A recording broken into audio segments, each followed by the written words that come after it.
तो मूवी के स्टार्ट में हमें ईयर 1989 में अलास्का का सीन दिखाया जाता है, जहाँ पर एक आदमी कार्ल जंगल से कुछ लकड़ियाँ लेकर जा रहा था। दूसरी तरफ कोई अननोन पर्सन किसी फ्रीक्वेंसी को एग्जामिन कर रहा था और फिर जब वो आदमी कार्ल अपनी गाड़ी से जा रहा होता है तो तब उसके आगे वाला ट्रक हवा में उड़कर दोबारा से नीचे आकर गिरता है। तब ये देखकर कार्ल अपनी गाड़ी से बाहर आता है, लेकिन तभी वहाँ एक मिस्टीरियस यूएफओ यानी एलियन स्पेसशिप आकर कार्ल को अपने साथ ले जाती है। इसके बाद हमें प्रेजेंट टाइम दिखाया जाता है, जहाँ पर हमें मूवी का मेन कैरेक्टर आइजक दिखाया जाता है, जो कि कंप्यूटर इंजीनियर होता है। वो अपनी दोस्त के साथ मिलकर स्पेस में एक सिग्नल भेजता है और फिर कुछ टाइम बाद उसे कोई डाटा रिसीव होता है। असल में आइजक रोज अपना एक व्लॉग बनाता था। फिर ऐसे ही एक दिन जब वो हाइकिंग के लिए गया होता है तो तभी उसे स्पेस में से कोई चीज नीचे आती हुई दिखाई देती है। अब इस चीज को नीचे आते हुए सिटी के सारे लोग भी देख पाते हैं। तब उस जगह पर पुलिस भी जाने लगती है, लेकिन उनसे पहले आइजक वहाँ पर पहुँच जाता है, जहाँ उसे वही यूएफओ यानी एलियन स्पेसशिप दिखाई देती है। तब आइजक उसे कैमरा में कैप्चर करने की कोशिश करता है, लेकिन तब तक वो एलियन स्पेसशिप वहाँ से गायब हो जाती है और तभी आइजक के पीछे एक एलियन आ जाता है, जिसे देखकर आइजक काफी घबरा जाता है। वो किसी तरह करके उसे भी कैमरा में रिकॉर्ड करने की कोशिश करता है, लेकिन तब तक वो एलियन वहाँ से चला जाता है। इसके बाद आइजक भी वहाँ से भागने लगता है और ये सीन यहीं पर कट जाता है, यानी स्क्रीन ब्लैक हो जाती है। इसके बाद हमें 3 दिन बाद का सीन दिखाया जाता है, जहाँ आइजक वहीं पर बेहोश था 3 दिन से, जहाँ उसने उस एलियन को देखा था और उसके हाथ पर कुछ अजीब से निशान भी बने हुए थे। इसके बाद वो अपने कैमरा की रिकॉर्डिंग चेक करने लगता है, जिसमें कि एलियंस उसे अपने साथ ले जा रहे थे और बस उसके बाद आइजक का कैमरा बंद हो गया था। इसके बाद आइजक अपने घर आ जाता है और फिर अचानक से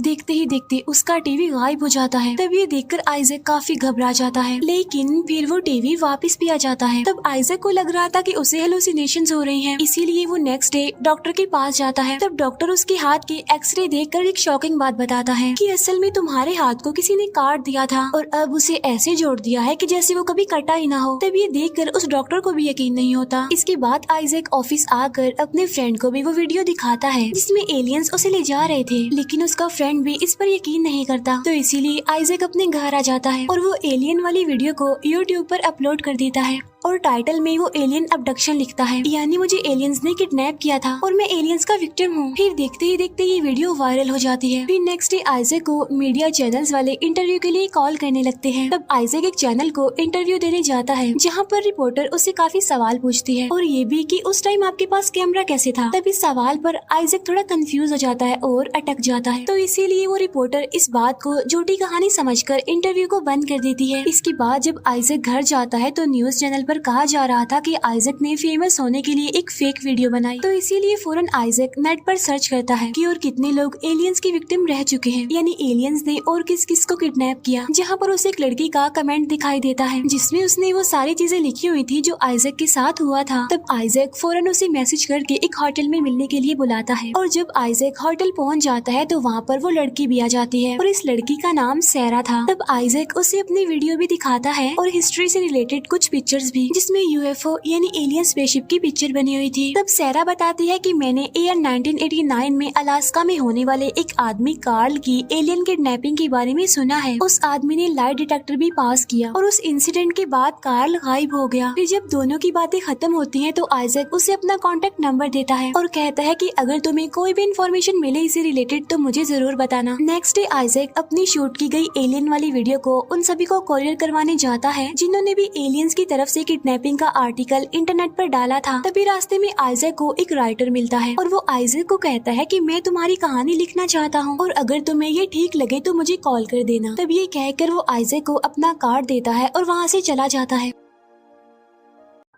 अगले दिन आइजक उसी राइटर के पास चला जाता है। वो राइटर कहता है कि तुम्हें लाई डिटेक्टर पास करना चाहिए जिससे सभी को यकीन हो जाए कि सच में तुम्हें एलियंस ने किडनैप किया था और तुम एलियंस के विक्टिम हो। तब आइजक करता भी ऐसे है और वो लाई डिटेक्टर को पास कर लेता है। फिर वो राइटर कहता है कि मैं थोड़ी देर तक आता हूँ और ये कहकर वो वहाँ से चला जाता है। उसके जाने के बाद वहाँ पर 2 गवर्नमेंट एजेंट आ जाते हैं और वो आइजक को पकड़ लेते हैं। असल में ये एजेंट उन्हीं को पकड़ते हैं जिन्होंने यूएफओ को देखा होता है या उस इंसान को जो ये दावा करता है कि मैंने एलियन को देखा है, एलियन स्पेसशिप को भी देखा है। इसके बाद जब आइजैक को होश आता है तो 2 एंड्रॉइड्स उसे कमरे में लाकर बंद कर देते हैं। वो एंड्रॉइड सैरा को भी वहाँ पर लाए थे, लेकिन उन्होंने सैरा को किसी और रूम में रखा था। आइजैक के सामने एक टीवी रखा हुआ था जिस पर एक ऑफिसर आइजैक को कहता है कि मैं चाहता हूँ कि तुम हमारे साथ कोऑपरेट करो। फिर वो ऑफिसर उसे दूसरे रूम में रखी गई अलग अलग चीजों पर ध्यान देने को कहता है ताकि आइजैक के अंदर जो पावर है उसका पता चल सके। इसके बाद वो आइजैक को कार्ल की पिक्चर दिखाकर पूछता है कि इसके बारे में तुम क्या जानते हो, जिस पर वो कहता है कि मैं इसके बारे में कुछ नहीं जानता। फिर आइजैक अपने हाथ खोलकर वहाँ पर रखे हुए टीवी को गिरा देता है। फिर वो सैरा को ढूंढने के लिए निकल जाता है, लेकिन तभी उसके सामने एंड्रॉइड्स आ जाते हैं। लेकिन आइजैक उन्हें मारकर उनकी गन लेकर वहाँ से भाग जाता है। आगे जाकर उसे एक रूम में सैरा दिखाई देती है और वो उसे छुड़ाकर एंड्रॉइड से बचते हुए एग्जिट डोर तक आ जाता है, लेकिन तब तक वो ऑफिसर सारे दरवाजे बंद कर चुका था। अब यहाँ पर आइजैक को देखकर ऐसा लग रहा था कि शायद उसके अंदर कोई पावर आ गई हो और वो अपने पावर का इस्तेमाल करते हुए उस दरवाजे को खोलकर बाहर आ जाता है। और यही नहीं बल्कि वो डोर को लॉक भी कर देता है। उधर वो ऑफिसर अपने साथियों को बताता है कि असल में ये दोनों कार्ल के पास जा रहे हैं और हमें उनका पीछा करके सारी डिटेल्स जाननी होंगी, इसीलिए वो अपने एंड्रॉइड्स को उनके पीछे लगा देता है। आइजैक और सैरा आजाद होने के बाद खुद को एक विलेज एरिया में पाते हैं। वो दोनों वहाँ से निकलकर एक रेस्टोरेंट में आ जाते हैं, जहाँ पर आइजैक सैरा को कहता है कि अगर मुझे इंटरनेट मिल जाए तो मैं कार्ल की लोकेशन बड़ी आसानी से निकाल सकता हूँ। तो इसीलिए आइजैक एक लड़की से पूछता है कि क्या आप किसी ऐसे पर्सन को जानते हैं जिसके पास इंटरनेट और कंप्यूटर दोनों हो। तब वो लड़की उन लोगों को एक पेपर पर एक हैकर का एड्रेस लिखकर देती है। इसके बाद वो दोनों उस हैकर के पास जाने के लिए निकल जाते हैं, लेकिन जब वो उस हैकर के पास पहुँचते हैं तो वहाँ पर एंड्रॉइड्स भी आ जाते हैं। तो इसी वजह से वो तीनों वहाँ से भाग जाते हैं। वो हैकर उन्हें बताता है कि जो हमारे पीछे पड़े हुए हैं वो यूनाइटेड नेशन की सीक्रेट सोसाइटी वाले हैं और वो यहाँ पर अंडरग्राउंड रहते हैं सबसे छुपकर। और मेरे बारे में तो तुम जानते ही हो कि मैं एक हैकर हूँ और मैंने ही उनके सिस्टम को हैक किया था। अब आइजैक उसे कार्ल की लोकेशन निकालने के लिए कहता है, जिस पर वो हैकर अपने लैपटॉप इंटरनेट की मदद से कार्ल की लोकेशन निकालने में कामयाब हो जाता है। असल में कार्ल की लोकेशन कनाडा में आ रही थी, वो वहाँ पर कहीं छुपा हुआ था। इसके बाद हैकर कार्ल को वीडियो कॉल करता है तो आइजैक अब कार्ल से बातें करने लगता है और वो कार्ल को सारी बात बता देता है जो कुछ उसके साथ हो चुका है। आइजैक उसे ये भी बताता है कि मैंने और मेरे फ्रेंड ने सैटेलाइट की मदद से स्पेस में एक सिग्नल भी भेजा था और कुछ टाइम बाद हमें वहाँ से डाटा भी रिसीव हुआ था, लेकिन मुझे लग रहा है कि शायद वो कोई ग्लिच हो। लेकिन कार्ल उसे उस सैटेलाइट सिग्नल का डाटा मांगता है। तब आइजैक उस हैकर को नासा के सर्वर में जाकर उस सिग्नल को डाउनलोड करने के लिए कहता है और वो हैकर इजीली ऐसा कर भी लेता है। इसके बाद वो डाउनलोडेड सिग्नल कार्ल को भेज देते हैं। कार्ल उस सिग्नल को अपने लैपटॉप में डालकर एक ऑडियो फाइल बनाता है। तब उसे सुनने के बाद कार्ल को पता चलता है कि असल में वो सिग्नल्स एलियंस की तरफ से भेजे गए थे और एलियंस अब 5 दिन बाद दोपहर को 4 बजे जमीन पर आएंगे। तब कार्ल आइजैक को कहता है कि जितनी जल्दी हो सके छुप जाओ तुम लोग, क्योंकि सीक्रेट एजेंसी वाले तुम्हें ढूंढ लेंगे और अपनी सारे इलेक्ट्रॉनिक डिवाइसेस को भी फेंक दो या फिर बंद कर दो। ऐसा कहने के बाद कार्ल वीडियो कॉल बंद कर देता है। आइजैक कहता है कि हमें कनाडा जाकर कार्ल को ढूंढना चाहिए क्योंकि एलियंस 5 दिन बाद यहाँ पर आने वाले हैं, इसीलिए अब ये तीनों कनाडा के लिए निकल जाते हैं। उधर उस ऑफिसर को भी पता चल चुका था कि वो तीनों कनाडा जा रहे हैं। पूरी रात सफर करने के बाद अगले दिन वो फाइनली कनाडा पहुँच जाते हैं और एक ट्रेन में बैठकर कार्ल को ढूंढने जाते हैं। वही रेलवे ट्रैक का पीछा करते हुए एंड्रॉइड्स भी ट्रेन में चढ़ जाते हैं। तब हैकर उन दोनों को मास्क देता है और कहता है कि वो एंड्रॉइड्स हमारे चेहरे देखकर ही हमें पहचान सकते हैं, इसीलिए वो तीनों मास्क लगाकर बैठ जाते हैं वहीं पर। तभी एंड्रॉइड्स वहाँ पर आकर उन्हें चेक करने लगते हैं, यानी स्कैन करने लगते हैं, लेकिन उनमें से एक एंड्रॉइड को आइजैक पर शक हो जाता है और बस वो आइजैक को शूट करने ही वाला था कि वो तीनों बिल्कुल ठीक टाइम पर वहाँ से भागने में कामयाब हो जाते हैं।